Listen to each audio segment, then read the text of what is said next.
Can everyone hear me if I have the phone? Yeah, okay, good. I'd like to thank you for the invitation to speak with you today. I was very pleased. I must say it's rather daunting to imagine that as of next year I will have been coming to Hungary for 50 years. It makes me very old.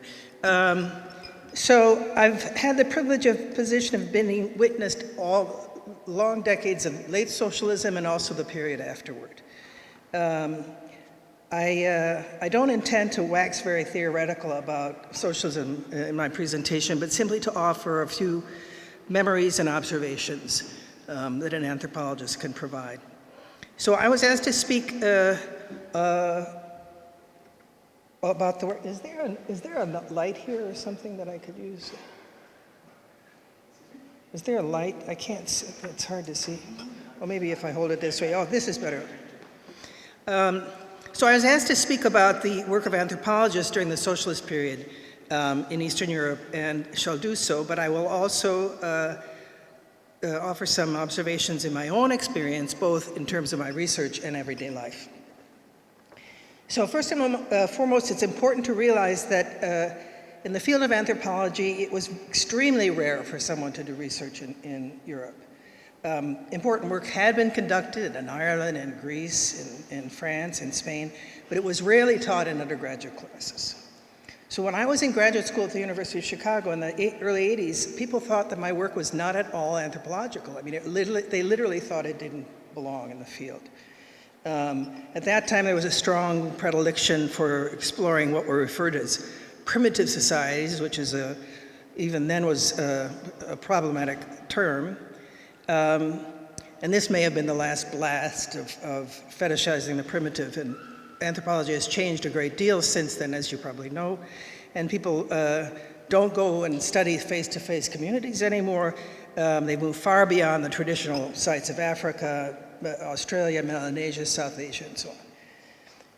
Yet there was a further twist for those of us who were conducting fieldwork in Eastern Europe in the 1970s and 80s, when most of the work that was done that I'll be talking about, that we were in the midst of the Cold War, right? So during fieldwork in Europe was unusual, and opting to explore enemy territory was even more so. Thank you, that's much better. There you go, thanks. So I would submit to you that the anthropologists who did conduct fieldwork in the socialist Eastern Europe and the Soviet Union could be seen as the Cold War equivalents of Stanley and Livingston. That braving the great unknown of the communist hinterland, right? Though, of course, I don't believe we were beholden to a colonial imperative.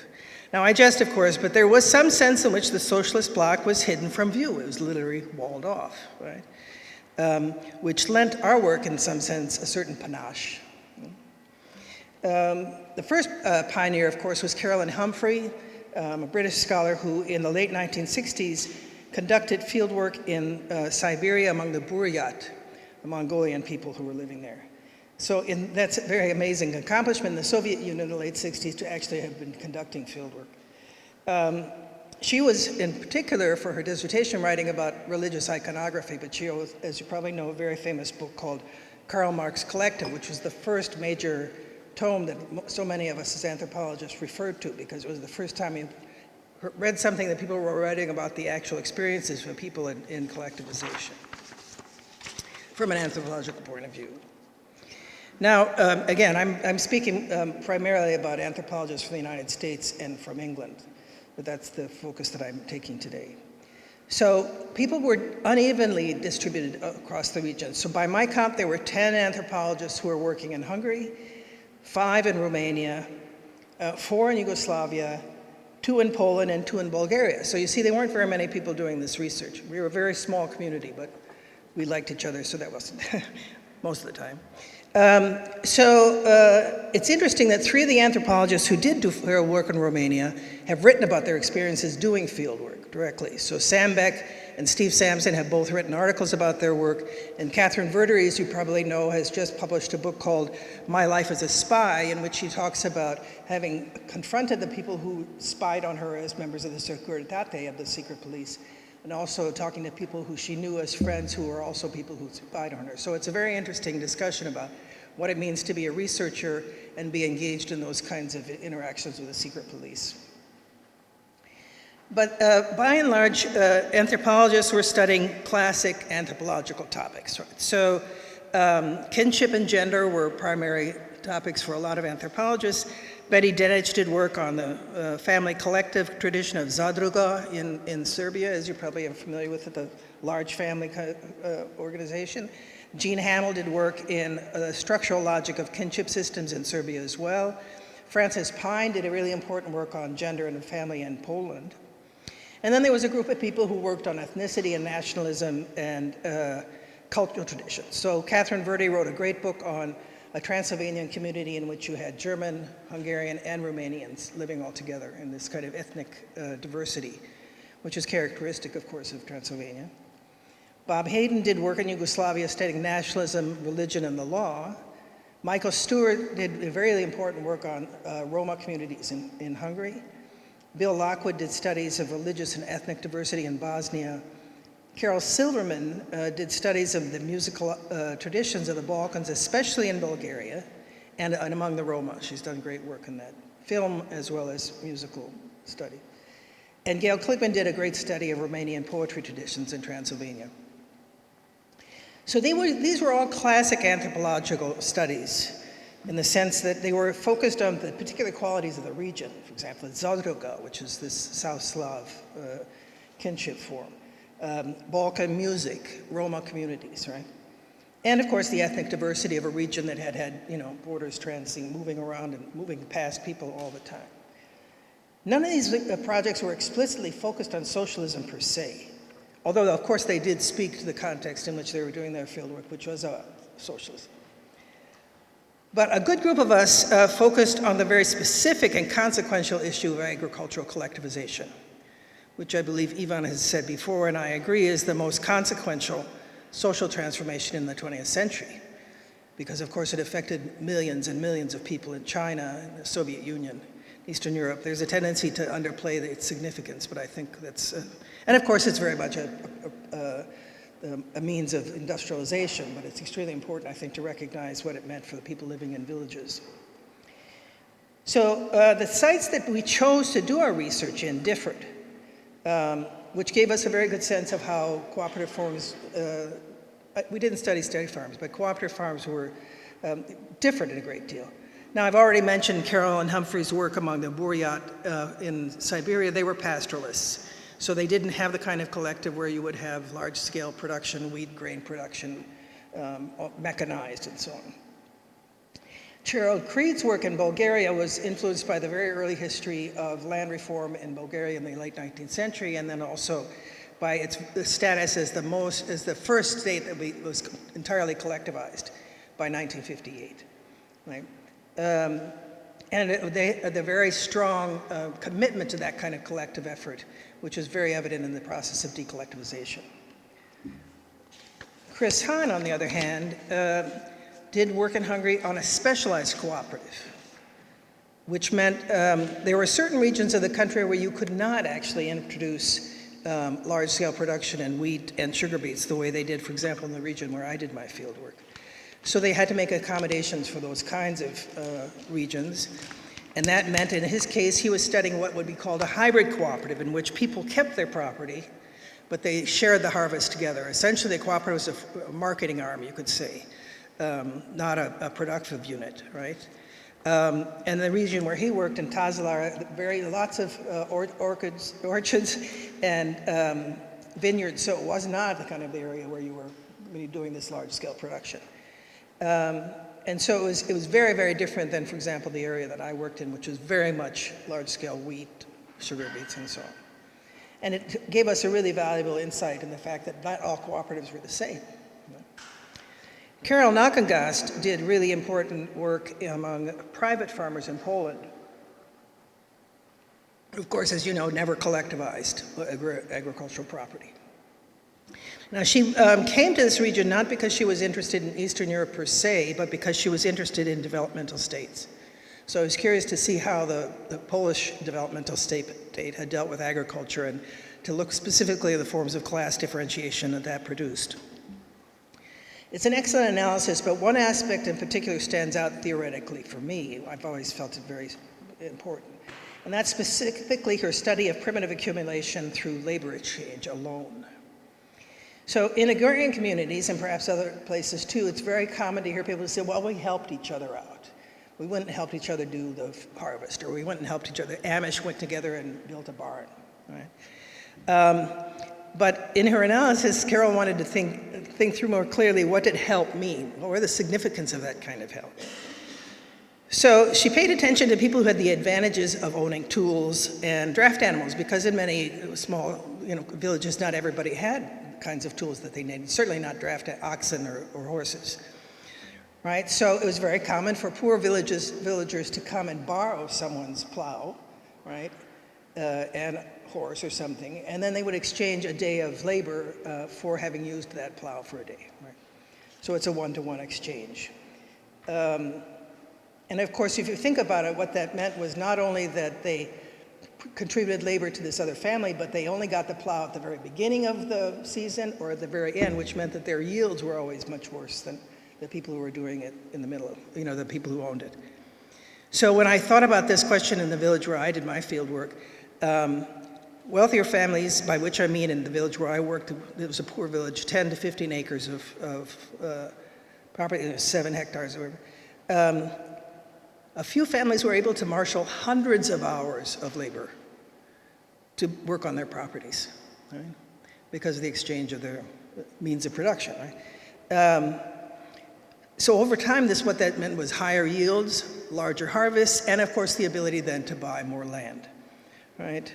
And after World War II, when there had been so much destruction and very few animals left, labor inflation popped up, and you had to give 5 days of labor for 1 day of use of machines.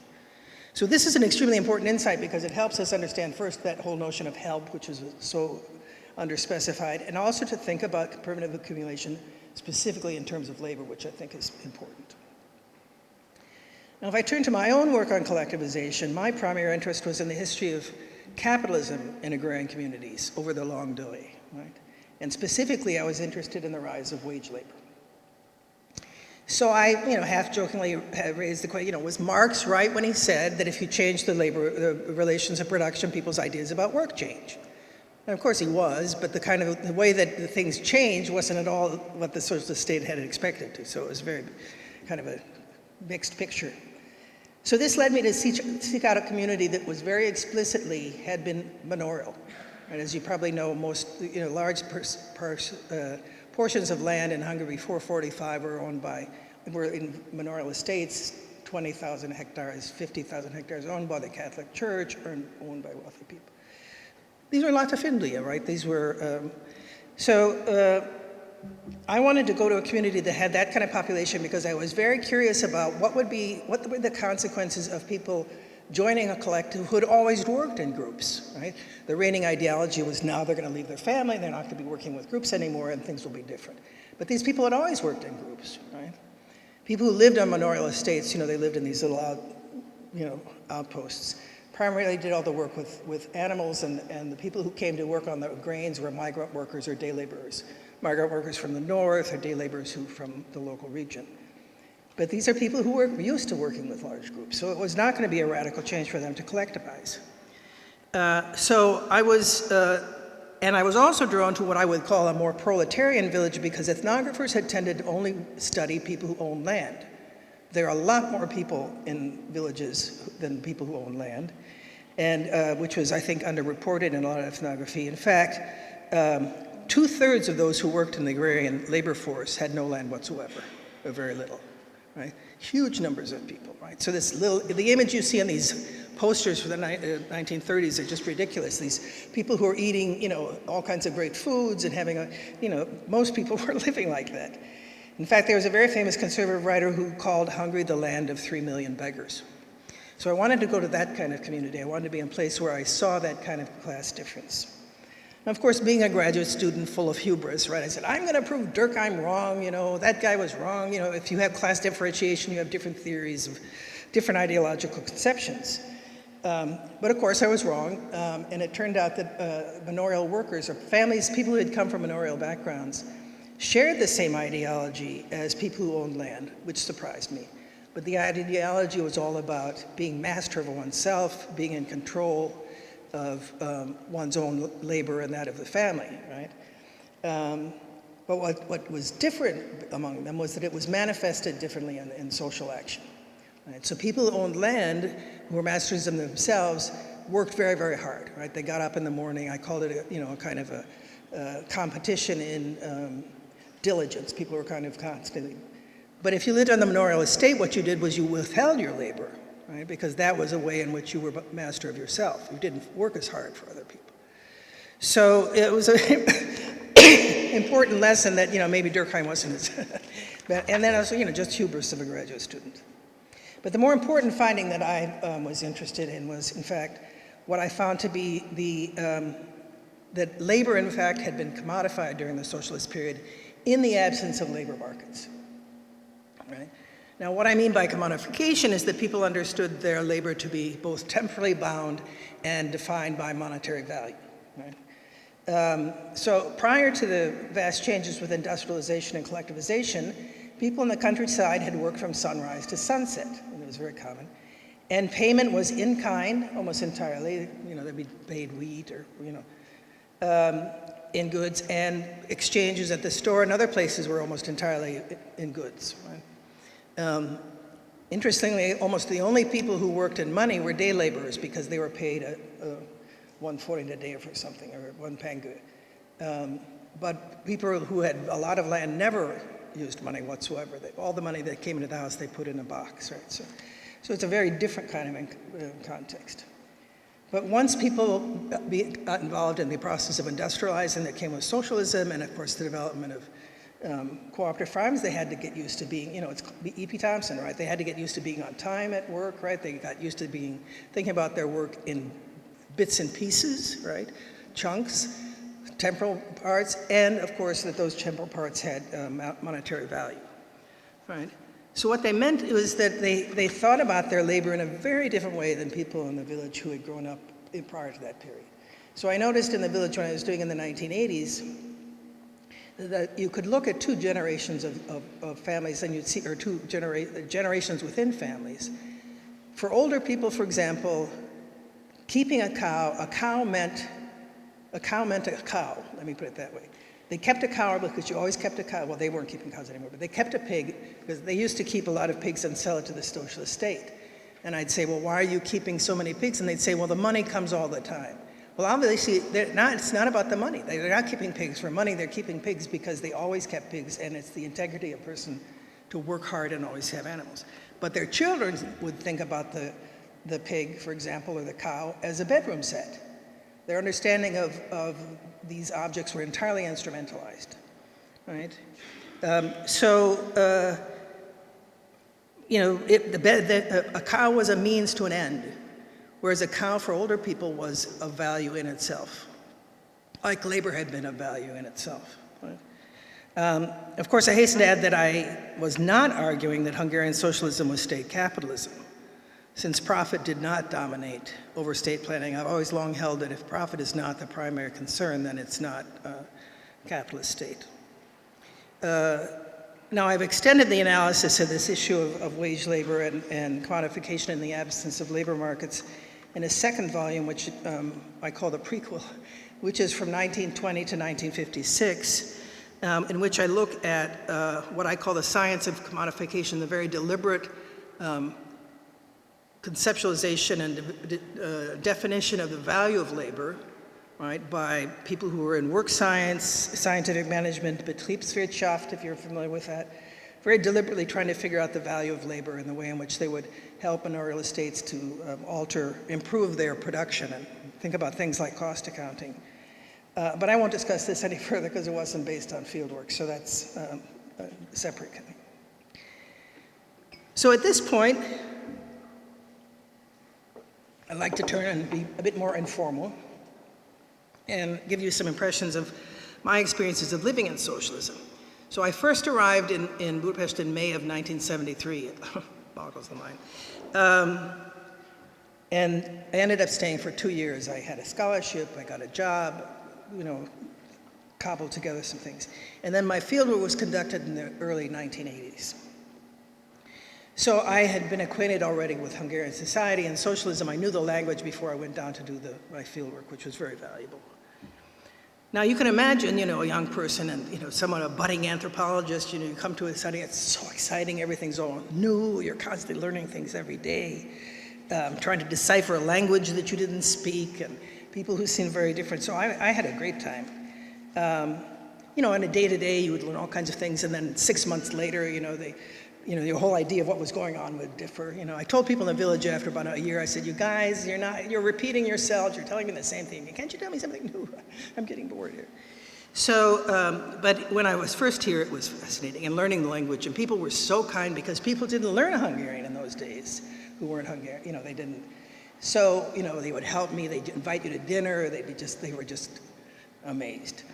So it was very nice to have, I was constantly welcomed to that, very pleasant. I told everybody I'm not speaking English, I won't learn the language if I don't. So you can imagine what kind of oddity I was, this little American girl who shows up. At that point, I was working in the northern Hungary, in the Polócz region, studying weddings. And I show up in 1973 in this village that felt very much like a small town in northern Minnesota, but still it was quite a surprise for them. They didn't have any telephones. And I remember watching the woman who worked at the mayor's office trying to figure out how to talk in a telephone in 1974. Now, I hadn't intended to study weddings because I thought kinship was amazingly boring. It was all about Levi-Strauss having women exchange back and forth, and that did not interest me. But my advisor said, you don't speak the language, you're not going to be able to figure out folk tales or other kinds of things. So you have to do something where you have to watch things. Well, you can watch a lot when you're at a wedding. You can drink a lot too. And so I ended up doing my project, my senior thesis on weddings. But actually what I was really curious about, was the tradition of shamanism in Hungarian folklore. Right, which was clearly a remnant of the fact that Hungarians had come from the Western Urals and traveled all the way over and conquered the Hungarian basin, as they say, in the 10th century. So unlike their neighbors, so if you're, for example, among German communities, Romanian communities, they have supernatural beings, fairies, or, in Hungarian folklore, you have people who have supernatural properties, characteristics, right? It's very interesting that the theories, the ideas of shamanism that Hungarians share and we're in the Urals are most familiar or most characteristic of those at the very end of South America. So you can see where, populations, migrations, movement. But anyway, so that was these shamanistic practices. And they had classic shamanistic practices. People were born with extra bones, with extra teeth. People had, eyebrows across. In the folk tales you read, the child dies at age 7 and has to fight with a bull in the sky, and there's a snake brings a little magical, grass and brings a thing. Anyway, so classic if you read shamanistic practices and other places, right? Now, I never met a shaman myself, unfortunately. At least not to my knowledge. But I did hear anecdotes of shamans and things that happened in villages, right? So I had a friend who had this elaborate story about someone having a very nasty neighbor, and they asked the local, what he called the white shaman, the good shaman, to come and, repel this nasty neighbor. And so it was all kinds of, it was a great story, but I won't recall. I don't think I can tell other things, and I'm not quite sure how true it was. But there is an anecdote, for example, for Professor Tekla Demeter, who was a very famous folk tale and folklore collector in the 1960s. So there were shamans who had these special knowledges, and there was one kind of shaman in particular called a garabonsiás, which I think is a South Slav term for student, modeled on the students who walked around Middle Europe in the Middle Ages, going from university to university with their books, right? So if someone was a book person, they were considered close to being this kind of shaman. Now, if this garabonsiás shows up in your village and you deny them milk, they will bring hail down onto the village. So Professor Demeter was working in a village in the 1960s, and there was a hailstorm, and they ran her out of the village. She's a garabonsiás. She has to be. She brought the hail down to our village, right? So there's still people who had, those kinds of beliefs, and it was so fun to hear about it because I didn't expect it. But my favorite story of a shaman comes from Mihai Șozan's work, who was doing field work in the 1980s, also in a village in the northeast. At the time that Brezhnev died, a woman told him that she was so pleased that he had died. Now, Brezhnev, if you remember, had eyebrows all across the way. She goes, every time he came on the TV, I ran out of the room because he was giving me the evil eye through the TV. And I thought, what a great way to talk about Soviet imperialism, getting the evil eye from the TV. So, those are the kind of stories that people had heard about this case. Now, as I said, I didn't ever meet a shaman, but I did come across magical thinking, the way you would think of, as an anthropologist studying certain kinds of work. For example, it was very common in the 1950s. For my second book, I read a lot of Stalinist documents. To held people responsible for things that didn't seem to be actually caused by them. So for example, if a tractor broke down, or if a haystack of wheat combusted, someone hadn't been paying attention and it had combusted, it was always sabotage, right? They always said, something happened, it was sabotage, it had to be a sabotage. So what does this mean? It means that there has to be a social explanation for why something breaks, right? Now this reminded me of the classic article by Evans Pritchard on Azande witchcraft, right? About what happens when a corn crib falls on a man, and everyone says it's witchcraft, that's the reason it fell down. But of course, the Azande didn't believe that a witch kind of knocked those posts out of the corn crib. What they assumed was, the question, of course, is this basic, as essential question of why him, and why there, and why then, right? These classic questions. So in the Zonda communities, they always had to have a social explanation for this. So maybe someone was feeling uncomfortable, or maybe something was going on. Well, the same thing is the case during the socialist period, right? It's classic magical thinking. There's a social explanation for any problem whatsoever. And people were put in jail, of course, if they were appearing to have broken a tractor, for example. Then, of course, the other problem was that if they tried to fix it and make sure that it was working again, they would be accused of being a class enemy because they were taking tractor out of production. So they were kind of stuck both ways, right? And then you get these great quotes from in the Stalinist period. One of my favorite quotes about this, class enemies and class warfare, which the party did recognize was very difficult. There's this great quote in the document: "Class warfare in the countryside is difficult." They said the night watchman must be vigilant in the class struggle. Well, you know what the night watchman does? He lies in the haystack all day and just sleeps, right, or all night. And so these ideas of making everybody be vigilant and watch out, and there has to be evil around all the time. So now let me talk a little bit more about my own personal experiences instead of these, little anthropological anecdotes. So obviously, I had to learn how to shop in socialism, right? For someone who came from capitalism, it was very hard to get used to the fact that you could never assume that any product in particular would be available at any time. You always had to carry cash with you. So if you saw bobby pins, you quickly went and bought bobby pins. That's right, because you didn't know they were going to be there, right? And then, this is a classic kind of a shortage economy. But there was one dynamic of living in a shortage economy that I could never quite get my head around. And that was every year in the influenza epidemic, they ran out of Kleenex. They ran out of tissues. And so I'd ask my friends, why didn't they make more tissues so they'd have enough for the thing? And they go, you don't understand, because then they would have to make more tissues.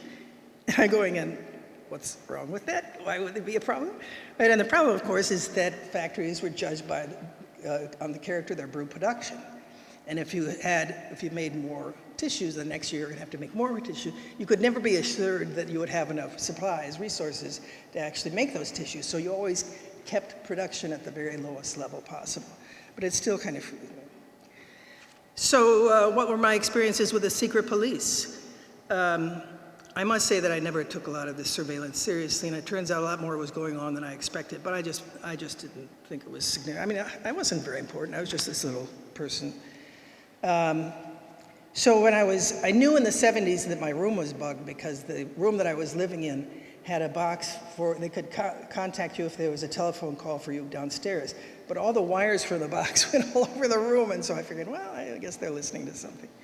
And then another friend of mine from Minnesota found the cleaning lady who was supposedly, illiterate, reading his family's letters. So it was clear that there were little things like that going on. I was approached at one point very inappropriately by a secret police guy trying to compromise me in some way. And on another occasion, I was approached by secret police because I was wearing a cockade, a Hungarian red, white, and green, the cockade, the national cover flag, just before a national holiday, which was suspect. But anyway, as I said, I dismissed those events. They were just one-time interactions. But when I was accused of being a spy in the village, then I learned a much more important lesson, right? At one point, I was approached and told that a man living in my street accused me of being a spy. Now, this man was probably a part-time policeman and was just trying to gain some points or something from. So this man who was, very well-meaning, he said, let's go and tell him that you're not a spy. And I said, I'm not sure that he would be convinced if I told him I'm not a spy, so why should we do this?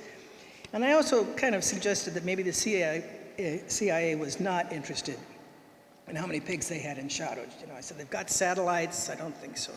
But everybody in the village thought it was hilarious, except for the person I referred to as the evil party secretary, because there was a very good party secretary as well.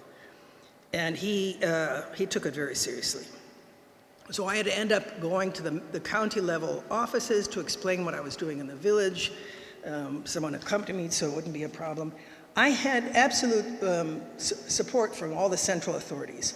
My work had been vetted entirely, but it didn't matter at the local level because you have people who assert their own authority, right? And this is referred in Hungary as the small king syndrome. Right, that you can have central authorities expect all kinds of things to be done, but if somebody in the local village refuses to do it, it's not going to happen. If they're sadistic, for example, all kinds of awful things happen. If they're nice, other kinds of things happen. So, I remember at one point questioning someone at the cooperative farm. I said, the way in which your wages are being calculated are not in accord with national regulations. And he goes, so? So he had this understanding that things were very different, that you could have very different dynamics at the local level just by virtue of who was in charge of these things, right? And I, for a long time, I found it very frustrating that these kinds of personal and clientelistic relationships were rarely discussed in studies of political power and influence and socialism, right? There wasn't a sense of these kinds of dynamics. I used to joke that the mistress of the party secretary had far more influence than any party member in the village ever did, right? And these kinds of things were just invisible in large, right? I was very frustrated with political scientists' tendency to look at these institutional charts to see who was important, right, within the party, preferring a structural analysis instead of trying to understand how was power exercised in any particular context.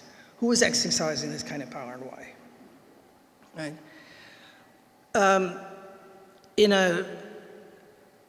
Another example, I was very surprised when I first started doing the work on my second book, which was, partly about the Stalinist period, that both dissident historians and party leading historians said that all I needed to do to understand socialist policy was to read the minutes of the Central Committee. But I thought to myself, the Central Committee doesn't write regulations. The Central Committee sanctions regulations, right? So I knew that, in fact, you'd have to go much farther down to see who were the bureaucrats who were reading the reports, who were contesting, who were debating, and it was, not paying attention to the actual work of doing administration, right? That was what had to be significant, right? Who's doing the work? How do they reconcile all kinds of different interests, often conflicting regulations? Things were very complex, not least because the state was in the process of being developed. So for me, it was as if the people had forgotten that a bureaucracy is full of a bunch of people. They may have specific positions within the hierarchy, but their social interactions far exceeded those of their official role, right? So trying to understand what was going on, to me, was very important. That kind of work isn't done very often. In the same way, people had a tendency to dismiss party conferences, right? Every 5 years you'd have a party conference, and they just dismissed it as, oh, that's just, people are kind of not doing anything seriously, right? But in fact, party congresses were crucial events. These were performative actions about how you sustain the people's commitment to the party. How do you draw people into the newer kind of policies? How do you change them? How do you convince them, right? A lot of political scientists simply didn't take the Marxist-Leninist project seriously, so they didn't take the work of having a party congress seriously. It's the same thing when I watch Democratic or Republican conventions on TV in the United States. I go, who are these people that are so hot shit about, they're all, oh, we're so excited. I'm not that kind of person, right?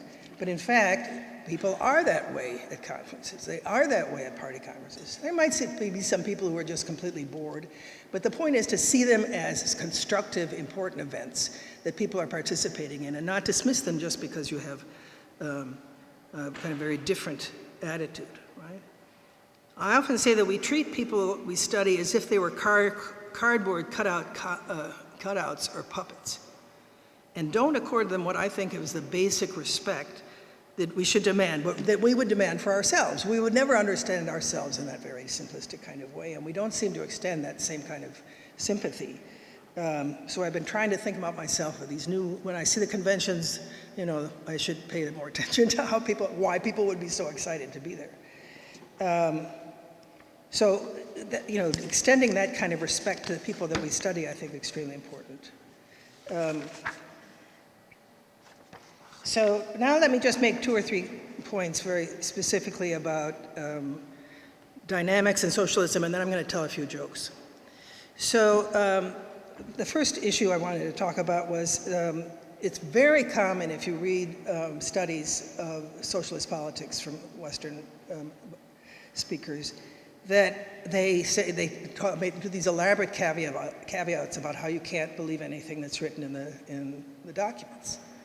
It's a very Orientalist kind of attitude, right? So I knew that when I read a document that when they claimed that somebody was a kulak or a class enemy, that wasn't necessarily the case, and I would never write anyone's name down, right? One archivist said, oh, you can't believe these things. I'm not going to write them. But I knew that it was significant that the person lived in a situation in which they were considered a class enemy, right? And, you could read so much into these documents. They'd often have people, agate prop guys were supposed to go out to the countryside and figure out what's going on in the village, are they following policies, and they always had almost exactly the same language. Yes, we went to the village and we discussed and they realized that things should be improved. And what did that mean? Those guys went to the pub for 10 minutes, had a beer, and left, right? So those kinds of things, you have to be able to read into the documents to have some understanding of what's going on, right? Now, I was more and more convinced when I was reading these documents that I could have read it at almost exactly the same kind of documents in the Department of Agriculture in the United States. Reports coming back and forth, debates about how they should redo the policy. You had questions, I was reading the Ministry of Labor, right? So you had questions about regulations in cooperative farms. So the idea that you dismiss Stalinist documents at whole court is it's problematic. And of course, what it means is you don't realize that a lot of what was going on in the 1950s was the building up of a modern state administration, right? They're building up a whole new form in the midst of socialism, right? Now, so much of this was hidden from public view, obviously, just by virtue of being, in a government office, people didn't know about this stuff. And also by the excessive secrecy. So there's a tendency, because people talk so much about the violence that was very common in the early 1950s, to think that that was what the state was doing. They were engaged in this anarchic process of violence. But they were also building a state apparatus. That wasn't the only thing that was going on. And not being aware of the fact that they were building up an important new institution, I think, was significant. So violence was happening, but not just violence. And to neglect all the other things going on was very problematic. I mean, just imagine if you did your analysis of the US government in terms of all the racial deaths in the United States, George Floyd. All you would talk about would be anarchic violence. You would never look at the regulations that were being developed.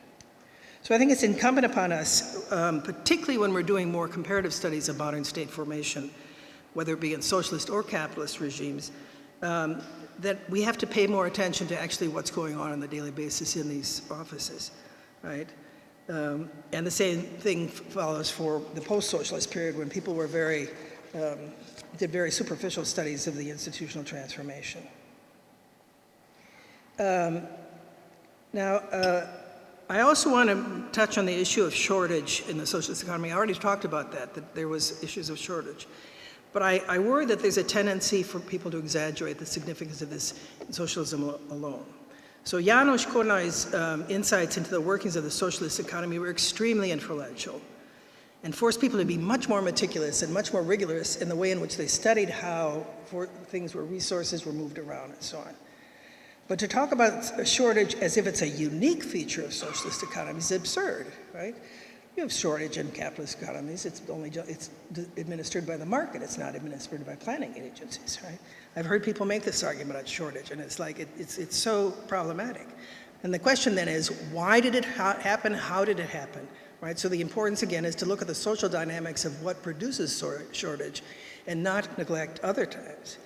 I guess, I know I'm stating the obvious for this crowd, but I just wanted to remind you that Michael Burway and János Lukács made a very important point in the 1990s when they said that we're constantly comparing actually existing socialism with idealized capitalism. And we're not doing the comparison on a serious basis of how these two institutions should be compared and thought about. And then finally, of course, and this is most evident in the work that you're doing now, is that one of the values of the post-'89 period was that you all of a sudden started to be able to study the variety of socialisms that existed in Eastern Europe, right? You could take countries on their own terms and see that in the Czech Republic or in the Czechoslovakia, they had certain kinds of regulations in East Germany. So a lot of important comparative work can be done finally. Because you could see how differently it was going on. And even people are doing, of course, work in Albania. Smoky Musarai has a great book on pyramid schemes in Albania in terms of development and so on, which was she modeled after the great article by CATference Budapest on the Securitates, the low-level Securitates using pyramid schemes to appropriate value at the local level. So after all those boring comments, I thought I'd end with a few jokes. So I must say that when I first came to Hungary, it was just marvelous that people were always telling jokes. Because for an anthropologist, that's a marvelous source of information. And a lot of it, of course, was about politics. And also it was a lot of fun because people spent a lot of time telling jokes. In the 1980s, for example, people didn't have telephones. And among the intellectuals, of course, they didn't have publish or perish. They didn't have to work very hard. So you could show up at someone's house with a bottle of wine, and everyone would just sit down and tell jokes for 4 or 5 hours, in the process of which they would talk about all the recent rumors about what kind of policy changes were going on. But it was great fun. That doesn't happen anymore, unfortunately. So I'm going to tell you 3 kinds of jokes. The first one is a very easy way in which you could mock the ideology of socialism. All right? So you may be familiar with some of these jokes. Communism is a line connecting 2 points that is constantly receding. Okay? Then there's capitalism is on the edge of the abyss, and we are 1 step ahead. Right? And one of my favorites is imagining the slaves in Rome going, "We want feudalism, we want feudalism." This is the absurdity of the Marxist-Leninist project. Now, another kind of joke, I thought, people were, party members and party functionaries were often, could be very good at their jobs and thought about it, but a lot of people kept a very strong emotional distance from what they were doing for the party, from their sense of who they were as a person. And this was particularly true in the 1980s. So they had kind of an emotional distance from their role. They didn't necessarily fully identify with the party in any kind of basic way. So there's a great joke. So Kohn, who is the trade representative in his factory, is called into the office. His boss says, "Kohn, we're so pleased you've done such an excellent job as the trade representative, but I opened your dossier and it says here you're not a member of the party. Why didn't you ever join the party?" He said, "Well, let me tell you something. My mom ran a whorehouse during the war. She washed, she cleaned the floors, she cooked the food, but she wasn't a whore. Right, so the whole idea that if you associated yourself with a party, then of course you had a whole different moral status. But there are also more recent jokes. So there's a very recent joke that speaks to the context. So this is a joke about a little snail talking to his mom, and they live on a pile of shit. So the little snail says, "Mom, what's that green over there?" And she goes, "Oh, that's grass." "And what's that blue over there?" "Oh, that's a lake." "And what's that bright?" "Oh, that's the sun." And he said, "But Mom, why are we living in this pile of shit?" And she goes, "Well, this is our homeland." Right? So that is the way the Hungarians think about their homeland these days. The best joke, and I'll use this to finish, is that there's a joke told in socialism that was just as appropriate for the post-socialist period. So Kohn and Grun are these classic guys in a lot of jokes, right? So Kohn had emigrated to Israel, he comes back, and he runs into his old friend Grun on the street, and he goes, "I'm so excited, Grun, I finally get to see what socialism is like.